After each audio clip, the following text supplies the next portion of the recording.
system.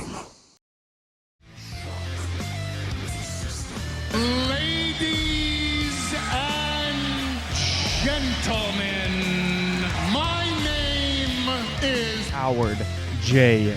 Dingers.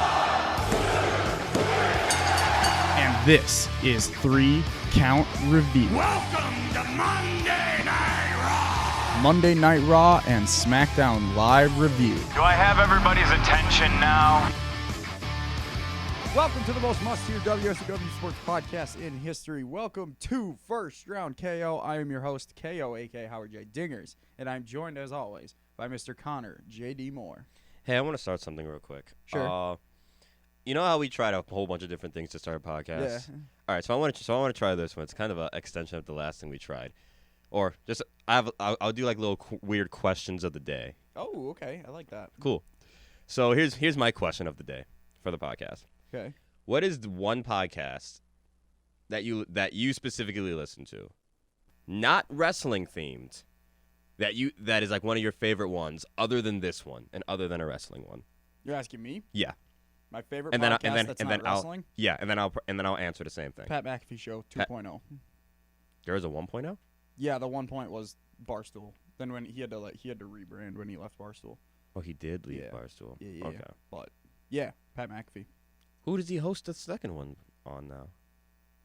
That is a good question. Or is that just an independent thing? He himself is independent now, so I'm not exactly sure how it all works. He's still in the same building As Barstool? that he was in I have no idea how it all works or how it all ended up being, but he's in the same building. A lot of his sponsors actually followed him. Mm-hmm. I shouldn't say a lot, but some. Like MyBookie is like his biggest sponsor. Like they were on him day one. They were like, "We will follow you Okay. to the ends of the earth." Like Okay. so. I assume he still has a decent working relationship with Barstool. I would assume. I mean, so. I don't think he left on bad terms. I think it was just... He left because of managerial issues, but I don't think it was. Oh, did he come out and say that? Oh yeah. Okay. Yeah, there's a whole story. We can talk about it at some point. All right, cool. When we're not pressed for time today, but Yeah, cool. fair enough. Yeah, Pat McAfee. What about you? I have a couple. One of them is this one called I think it's like Football Ranks or something like that, where it's like it's soccer themed, and it's hosted by Bleacher Report, and they do like little power rankings of certain things, which would be really cool if we did a power rankings episode on certain things and all of that. We could just do that when we don't have stuff to talk about. You're very right. I think that's a good idea. Yeah. And then the other one I literally told you about beforehand, what is a podcast, from Barstool. Right. Call Her Daddy. Which I've learned a lot of dudes listen to that. I mean, it's mainly it's mainly a chick thing. A lot of chicks I know listen to it. I mean, you see hashtag Daddy Gang on everyone's fucking Twitter thing, but no, it's cool. It's entertaining. It's seriously entertaining. I give it a shot. I also remind me towards the end of the show, but I also have a new sign out. We're gonna do our same sign out, but I have a new saying that I want to make a thing. Okay. So remind me at the end of that. I'm gonna start closing the show with that after our actual sign out. Sounds good. I need to come up with something a wee bit more creative, something that flows better. We'll work that out at some point. I mean, we've got it now that we're ever expanding now. Exactly. Which we'll get to at the end. Which actually we'll get to right now. Oh, okay, cool. It's probably better to do it at the beginning of the show. Yeah. I was thinking about that. Okay. So we are now on Spotify. We are now. Oh God, let's see if I can do this. Hang on. You pull it up. Let's see if I can do this. You do it off the top of your We're head. still on iTunes. Yes. We're on Google Podcasts. Yes. We are on wait, for real? Google Podcasts. Yep. All right, dope. Overcast, Yeah. Pocket Casts, Breaker, Stitcher, and obviously Anchor. I think I got them all. Apple Podcasts. Yep. Google Podcasts. Yep. Spotify. Yep. Which I'm so glad. Awesome. Breaker. Finally. Breaker. Overcast. Pocket Casts. Stitcher. Dope. I There you nailed go. it. Nailed it. But yes, we are now on all of those platforms. Oh, so my for some goodness. reason you're not a fan of listening on Anchor, or you're not a fan of iTunes and you don't have an iPhone, now you have multiple options to listen to us. Now there's no excuse. Honestly, not there to really listen. is zero excuses now. But you can find us on all of those platforms. All the links are on our Anchor profile, so you can find those and you can subscribe to us on there. And you're still coming up. You're just a little, but okay. yeah. Yeah, you can find us on there. Subscribe to us. You can tell your friends about it. But now we are on all of those different platforms. So please give us a subscribe on your favorite podcast app. This is pretty cool. This is pretty cool. It's awesome. I got the notifications like all at once just when I was leaving physics yesterday, and then literally one singular minute. Like I'm not over exaggerating. A minute to when I looked at my phone, I was like, "Oh, cool, we're on all this stuff." Get a text from you, all caps. We're on Spotify. I've been waiting for this day. But yeah, huge shout out to Anchor. Anchor's been incredible for us. The customer service is phenomenal. It really is. We've had a rough going because transferring the podcast from SoundCloud to Anchor was a bit of an issue, but they have been incredible in when I go to them with a problem or with an issue, they fix it immediately. Yeah. Like I've sent them 2 emails in the past 2 days, and they fixed the problem literally the next day. So I can't say enough good things about Anchor. They've been incredible to us. They got us onto more platforms. They've got us a couple sponsors, as you guys have heard, and it's just been incredible. So thank you, Anchor. Now, because we're a little pressed for time, today is 3-count review, as you heard in the intro, but we also have to do Fastlane predictions. So our Raw and SmackDown reviews are going to be, I'll take a page out of Wrestle Talk. Here is Raw and SmackDown in about 15 minutes or less. So let's start with Monday Night Raw. Timer in 3. Oh, here we go. Roman Reigns came out to start the show. Screw my countdown. And Roman said that he's glad to be back and everything, but he wants to get back in the swing of things. There's one thing that he wants to do, and there's only one person standing in his way of doing that. So he called out his buddy Seth Rollins. Now, this was great. The wording of this promo was perfect because in your mind immediately, in my mind at least, and a couple other people, everyone was thinking, he wants the Universal Championship. It's going to be a 3-way at WrestleMania. Why are they doing this? Like, I immediately... But it's perfect because Seth comes out and Roman says, I want... Because Seth kind of thought the same thing. Seth was like, I'm going to win the Universal Championship, and then we can figure stuff out after WrestleMania. But Roman was like, no. I want to get the Shield back together. I want to get the band back together, he says. And I thought it was great. Seth, obviously, at first was like, I don't know. All this stuff with Dean was iffy.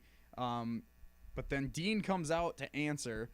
And Seth at first was like, anything for you, Roman. We'll do this for you. Dean comes out. He's about to answer. Elias hits him in the back with a guitar. And that's it. That was the segment. It was a good opening. I like the tease of the Universal Championship. Like I was telling you, I think they're going to build to Roman versus Seth eventually. But yeah, what did you think of this? I mean, it seems like he's everything that he speaks now is a little bit more genuine. Roman, it doesn't. You can tell that even towards the end of his previous. I don't want to say even saying his previous run just sounds awkward to think, but before he went on hiatus, I guess I'll say. So before he went on hiatus, you could tell some of his promos weren't in the scripted variety. They still were, but they let him kind of go. Yeah. Shoot from the hip a little bit more. Now I like the genuine thing because more fans are getting more.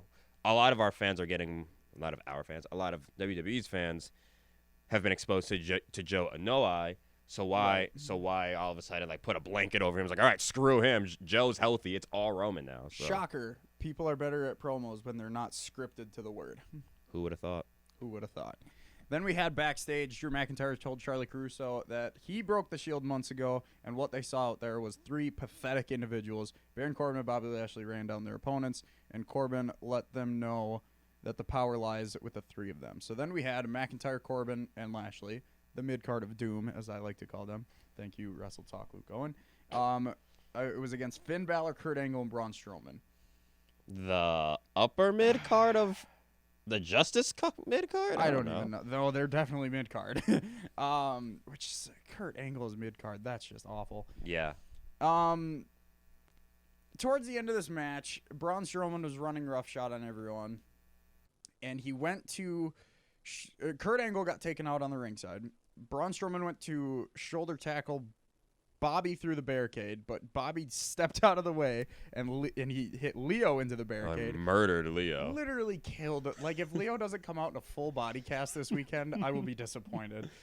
It was such a great spot. But then that leaves Finn in the middle of the ring with the 3 heels. I think there was a spear from Lashley. It was a Claymore to Finn, and then a spear from Lashley, and Lashley beat Finn, assuming they're going to do another title match, which isn't this weekend for whatever reason. They haven't announced it There yet? isn't a Finn. Is there Finn? No, there's no Finn Bobby match. As of now. True, I guess they could add it to the pre-show, but whatever. So, whatever. So they'll set that up. Hopefully, it's not the Mania feud.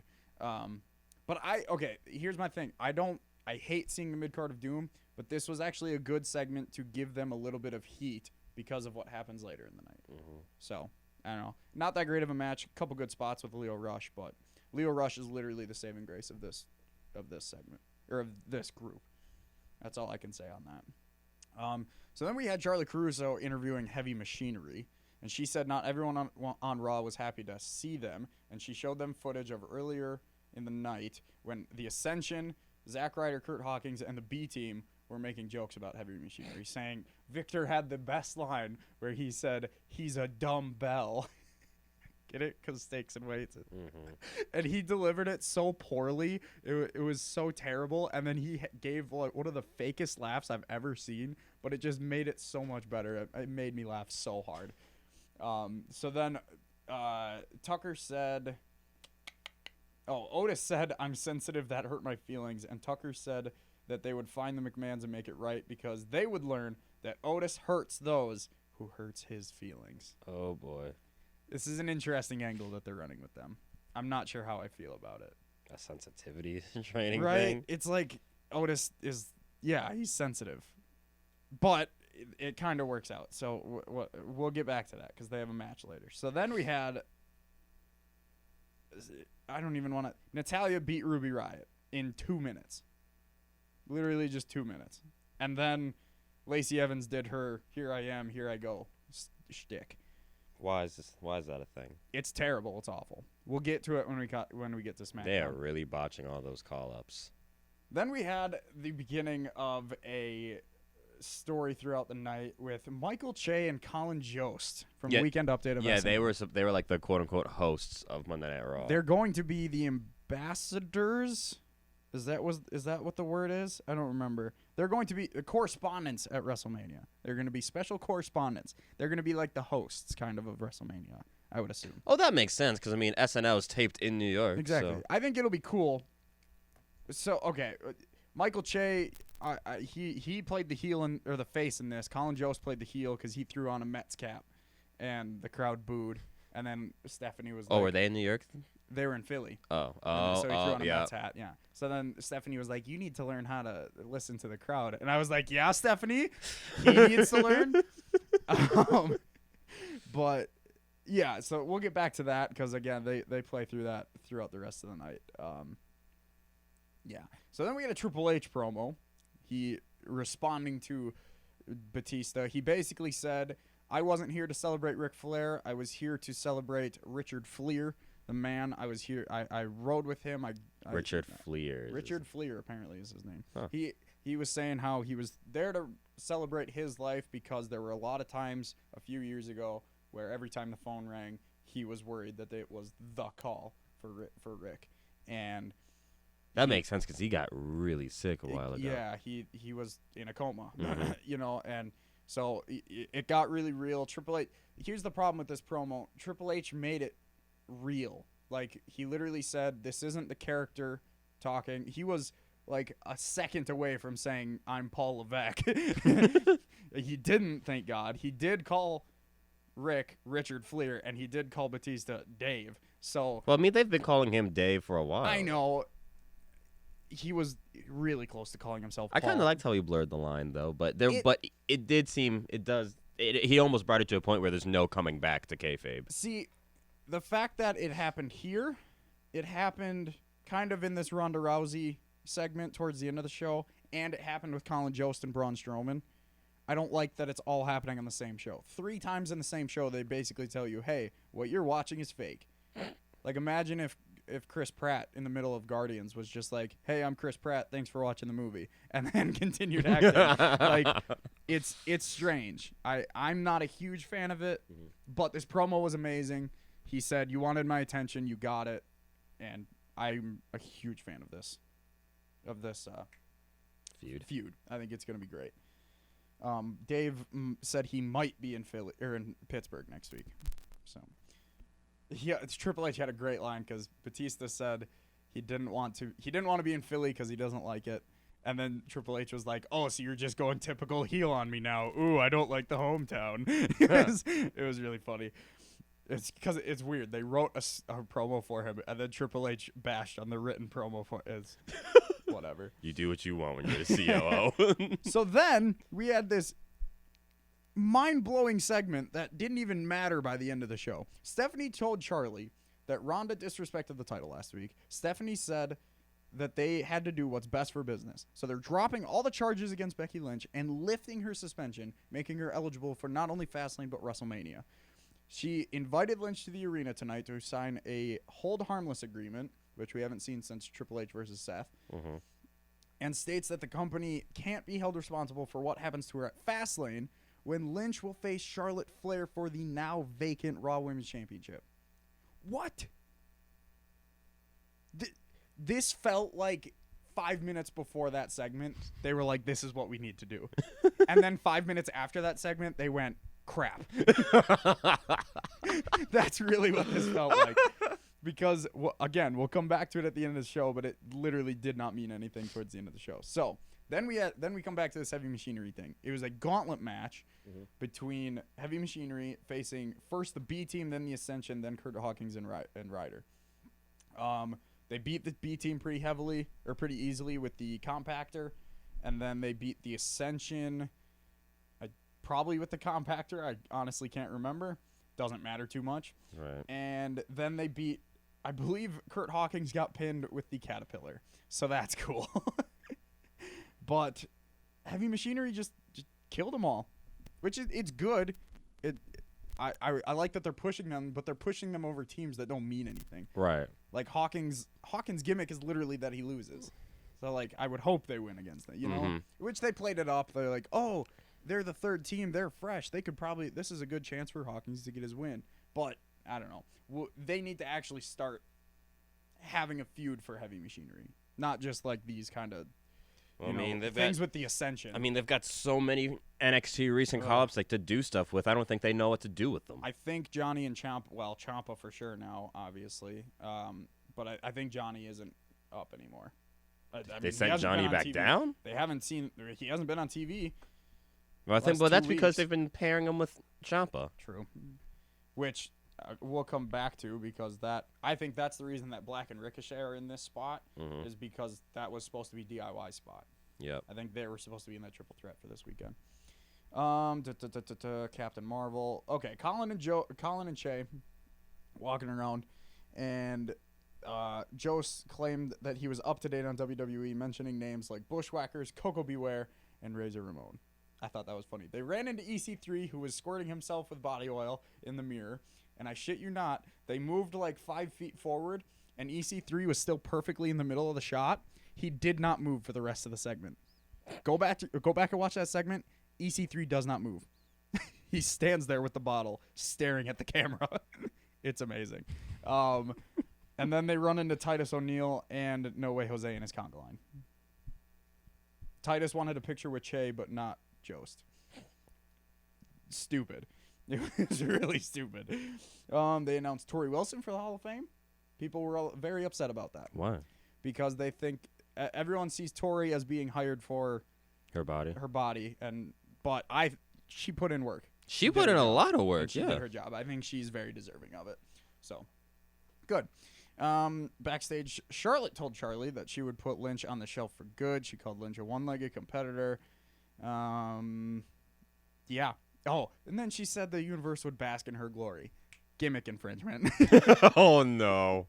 Keith Lee has something to say about that. Here we go. Rollins approached Ambrose backstage and basically said, "Hey, let's do the Shield thing. Like, let's put this behind us. Reigns has a point. There's, you never know when things are gonna end, kind of thing. Like, foreshadow.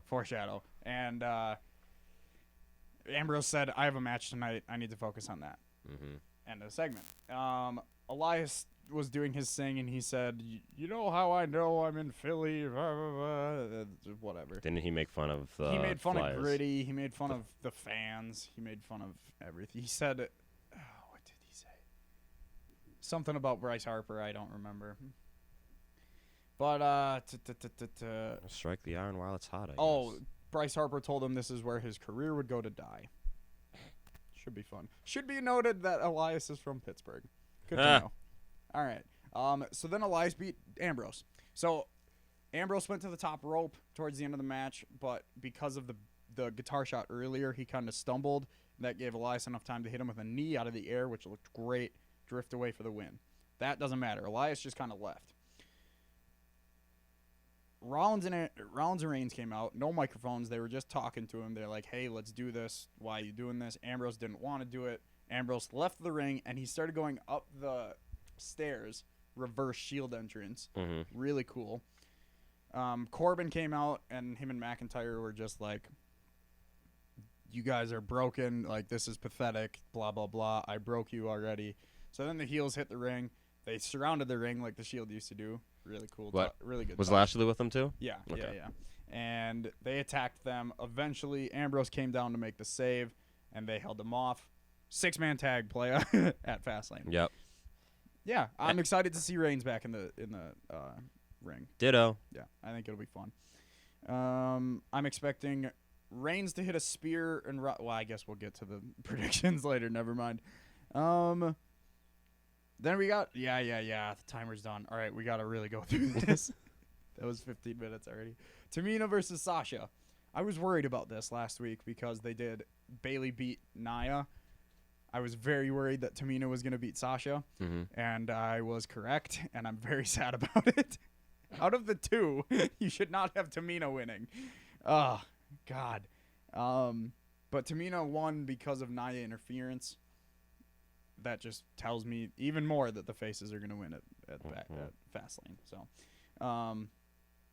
yeah, okay. So then we had the final segment with Colin Jost. Colin Jost was on his own because Che went to the bathroom. Strowman approached Jost and intimidated him, and he goes, hey, dude, like, just between you and me, is any of this real? And I was like, oh, my God, why are you doing this? Strowman said, I don't know, is this real enough? And he grabbed him by the neck in a double-handed chokeslam fashion and put him up against the wall. Cut to commercial for about 4 minutes, and you come back, and he still has him up in the choke. Colin should be dead. But then he drops Colin, and Colin no-sell. Like, obviously he's not a wrestler, but he just no-sells this. He drops to the floor, and he's fine. He's like, hey, what are you doing? Like, he didn't grab his neck or breathe heavy. It was terrible. Awful, awful, awful. He needs to learn something if they do something at Mania. But then Strowman left, and he said, I'll see you two at WrestleMania. If they do, Colin Jost and Michael Che versus Braun Strowman and Nicholas. Oh, no. Calling it right now. Oh, Another no. dumb segment it's wrote in here. Then we had the Tag Team Championship, Revival versus Ricochet and Black. This was more of a segment to set up the Fastlane match because Chad Gable and Bobby Roode came out to look on to the match, but then they just beat up the Revival, which caused the DQ. But then Black and Ricochet fought them off. Triple threat. It was good. I mean, Black and Ricochet ended up looking strong. I have a pretty clear idea of what's going to happen there, too. Next week, you get a face-to-face with Batista and Triple H. All right. Very excited about that. Main event segment. Okay. Stephanie came down with the women's belt. I think in her head she was the champ. But, yeah, so Charlotte comes out. Becky comes out. Becky's still limping, and she's still got a knee brace and everything. Stephanie said, we need a champion, and we need to find out who it is on Sunday. So Becky signs the hold harmless agreement. And then they cut backstage. Ronda Rousey is just power mall walking to the ring. Suburban mom. And, yeah, let's see here. Oh, commercial break. So then Rousey timed her arrival perfectly because after the break, her music played. That's really funny. She stormed to the ring and she said, hey, I did not vacate that title. I just gave you the title so that you would have a week to think about it. Is your mic not working? No, it's working. I just switched out because someone was looking in the production studio. Gotcha. So I got to go switch this mic. So continue. Okay, fair enough. So she said, I didn't vacate it. I was just giving it to you so you'd have a week to think about it. And I don't like what you're doing because I wanted you to include Becky, not exclude me. And she said, so give me my title back. And Stephanie said, okay, here you go, which I thought was very strange. Stephanie just kind of gave her the title back. So then Stephanie changed the match to it's still Becky versus Charlotte, but now if Becky wins, she gets inserted and makes it a triple threat at Mania. We all know who's going to win that. Basically. And so then Ronda cut another promo where she was basically she just went after the fans. She said, I've poured my heart and soul into this, and you guys booed me in my hometown. Now you're cheering for Becky Lynch and all of this stuff. And she said she's sick and tired of it. She said, damn the man, screw the woo, no more Mrs. Nice Bitch. She kicked Charlotte out of the ring, and she beat the ever-living hell out of Becky Lynch. Okay, so let me say, damn the man, screw the woo, no more Mrs. Nice Bitch. Damn. Yeah. And I'm not kidding. Have you seen this segment? I did not. No, I saw some screenshots, but it looked like she went off. She slapped the shit out of Becky. Mm-hmm. She punched her. I guarantee you 50% of those punches, if not more, were real.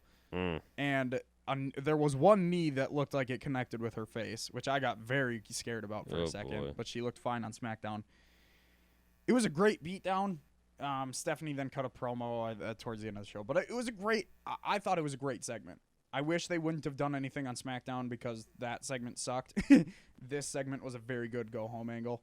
That's why I don't like that both of these guys are that both of these are on the same both shows. Jeez, but yeah, I thought it was good. I thought the beatdown was really good. Overall, Raw was not as good as last week, but it was better than it has been. Okay, you know what I mean? Like Raw has been shit up until about 2 weeks. Right. So, props to them. It was a good show. So props to them. So then we're going to jump down to SmackDown. I'm going to start this timer. Okay. Game on. Game on. Where's the actual starting here? Okay. Memorial graphic for King Kong Bundy. Rest in peace. That was very sad. So then we had Daniel Bryan comes to the ring with Eric Rowan. And he literally, before saying anything, just points to the screen. And it was the Kofi Kingston angle from last week. They watched the video. So then Bryan noted that he remained silent last week as Kofi lost his title shot, and he said it's his turn to speak and for the fans to remain silent. Rowan took the mic and told the fans to shut up because Bryan's about to enlighten them. Bryan decided not to talk about Kofi because he's not a leader. He pointed out that Kingston and the New Day are in India, promotional tour, and Bryan noted Vince McMahon replaced a guy that throws copious amounts of pancakes with a guy that eats copious amounts of pancakes. Damn. Bryan had so many fat jokes. I feel like WWE takes every opportunity to just poke fun at Kevin Owens. It's sad, but they do it because they did it with Braun Strowman too. So then Kevin Owens interrupts him. And he comes to the stage. He noted while he was away, he was a fan again, and he watched Raw with his family. He didn't like when Bryan threw the title in the trash, and it was then he knew he wanted to return to SmackDown and go after Daniel. And Owens says he regrets taking Kofi's title shot, but he promised to defeat Bryan for the title at Fastlane. Owens ended up brawling with Rowan. He sent Rowan to the floor. Bryan took over, and Owens went for the stunner. But then he got pushed into Rowan with the Iron Claw choke slam. Iron Claw slam. I don't know what the hell they call it. So then later in the night, they announced that it's going to be Owens versus Rowan. Owen versus Rowan. Cool. So then, yeah, I don't know. What did you think of that? Did you watch SmackDown? I watched 0 of SmackDown and maybe like 10% of Raw. Okay. I was in class. Remember? True. Tuesday, I was in class. No, the Owens segment was really good because they're playing Owens as the everyday man, and it's working. It's weird to think as Kevin Owens as a baby face, but it is working. Okay. It's very good. And they set it up very nicely where Bryan said, "You don't have any friends. Like because of your past, you don't have any more friends anymore." And Kevin was like, "Yeah, you're right, and that's my fault, but I don't need friends to beat you. I beat you last week with no one." Mm-hmm. You know, that type of thing. Setting up very nicely. We'll come back to that. So, Usos came down to the ring and they discussed winning the titles at Chamber. Jimmy insisted or imitated The Miz, mocking him for trying to make his father proud, and he also made fun of Shane for jumping off of everything and saying that Shane is delusional if he thinks he has a better kick game than us. I thought that was awesome. He then pointed at the WrestleMania sign and he said Shane will probably jump off of that at some point. Awesome, because it probably will. Probably, yeah. Yeah. They promised to defeat Miz and McMahon at Fastlane, and the Usos were awesome here. They had great lines. Miz and Shane came out and entered the ring. Miz noted that they have a second chance on Sunday, and Miz promised to make McMahon and his father proud. The Usos went after Miz and McMahon, but they ducked and sent them to the floor. We come back from the break, and we have The Miz versus Jay. Pretty typical match for The Miz. It ended when Miz went for a cover, and it was a 2 count because Jimmy pulled Miz out of the ring, or just broke up the count, whatever. And as soon as that happened, you can see in the back, Shane jumps off the steel steps and attacks Jimmy. It was really well timed, actually. But then, skull-crushing finale, Miz won. So, yay! They might actually win on Sunday. Maybe. Probably not. Probably not. So then, yeah. So that was it was a good tease into because they're working together. They are a good team. I think it's a good setup towards the eventual breakup. That's probably gonna be at Fastlane. In the back, we had Charlotte noting that SmackDown is missing Becky Lynch, and she challenged Lynch to show up later tonight. Okay. The best segment of the show. Okay, so we're going to spend a little bit of time on this. Okay. R-Truth and Carmella come out for the United States Open Challenge. He said he wants to be just like his childhood hero, John Cena. In which he's actually older than John Cena. 6 years older than John Cena, I might add. Awesome. However, he didn't know that Cena did the Open Challenge every week. He said, I'm exhausted after last week. Awesome. Carmella reminded that Cena always said to never give up, but then Truth was like, yeah, but he also said I could never see him, and I see him all the time. They are really driving this Cena thing while he's gone. He said, I see him on the poster in my room, I see him on my bed sheets, and I saw him in that one movie where it was about a car, but the car was actually an alien. John Cena was in that one too. They are. Our Truth is a national treasure that needs to be protected. Now, I thought that this was setting up to an Open Challenge at Mania where Cena answers, right? I like how they just keep throwing in Cena even though he's away for WrestleMania. I thought that's where this was building to. And then. But then. This is one of my favorite things that happens. So then they do. Okay, he said, all right, let's do the Open Challenge. It starts now. Lacey Evans comes out, and R-Truth is in the ring, like, all right, let's do this. Let's go. He was confused at first, but then he was ready to fight, and then she was walking away, and he was like, no, wait, come back. No, let's do this. And she leaves, and he grabs the mic. He goes, no, wait. What does he say? He says, does it? I don't think it has it in here. He says, no, wait, come back, sexy white glove lady. Truth just kills me, man. He's so good. Oh my gosh. So then Samoa Joe answers, but then Rey Mysterio answers, and then Andrade answers, and then R-Truth is just standing in the ring, and he's like, no, wait, I'm not fighting all 4 of you. What's happening? He didn't say any of this. The mics are gone at this point, but he's just in the middle of the ring, no, I'm not fighting all 4 of you. Just pick one. And then Greg Hamilton's just like, the following contest is a fatal 4-way. And Truth is like, wait, what's happening?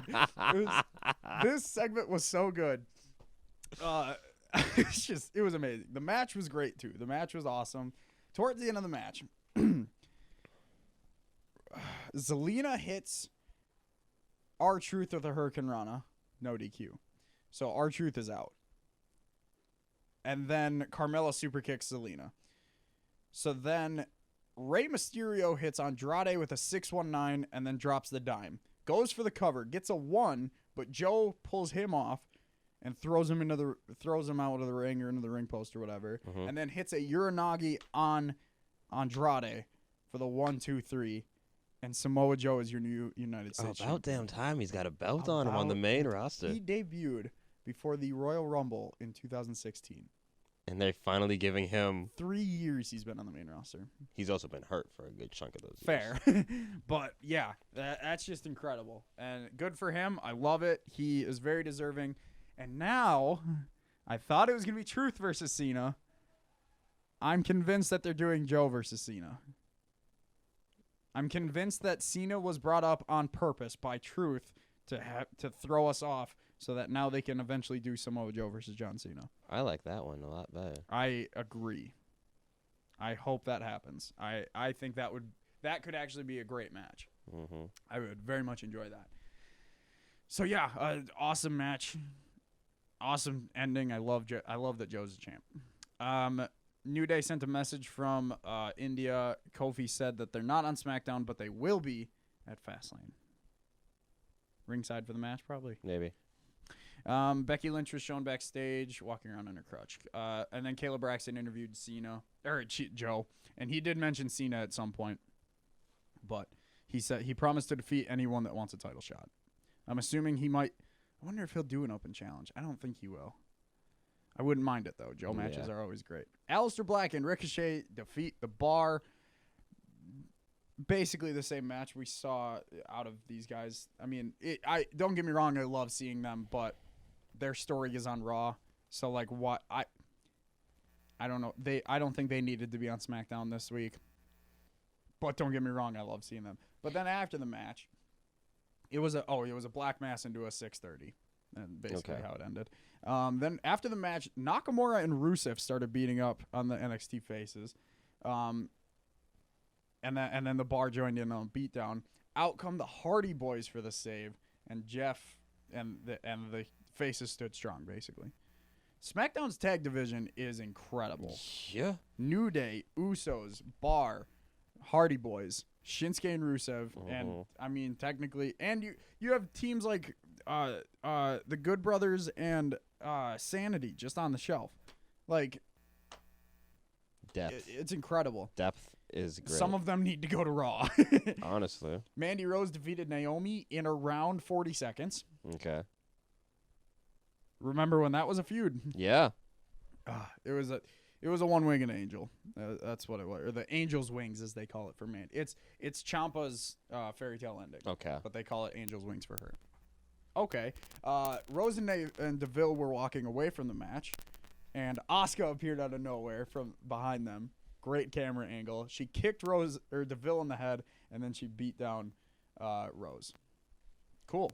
I forgot that match was happening until Kayla Braxton was interviewing AJ Styles in the back, and she asked his thoughts on Kofi Kingston losing the title shot, and Styles wondered why the McMahons weren't listening to the fans since they were screaming for Kofi. He believes Kofi was screwed and deserves a title shot. Randy Orton interrupted. They are doing that feud. And he said he couldn't believe Styles thinks Kofi should get a title shot. Orton said, so you're saying that someone else deserves a title shot instead of saying you deserve one. No wonder it took you 15 years to get to the WWE. Damn. Great line. Fantastic line by Orton. Then they announced Andrade versus Ray for the pre-show. Then we had Owens versus Rowan. And I didn't watch much of this match. I'm not a huge fan of Rowan. But basically what happened was towards the end of the match, because Brian was at commentary, he eventually attacked Kevin Owens, and then they beat him down. And who returns to make the save? Mustafa Ali. Mustafa Ali. See, that's why I thought it was perfect. They said he had no friends.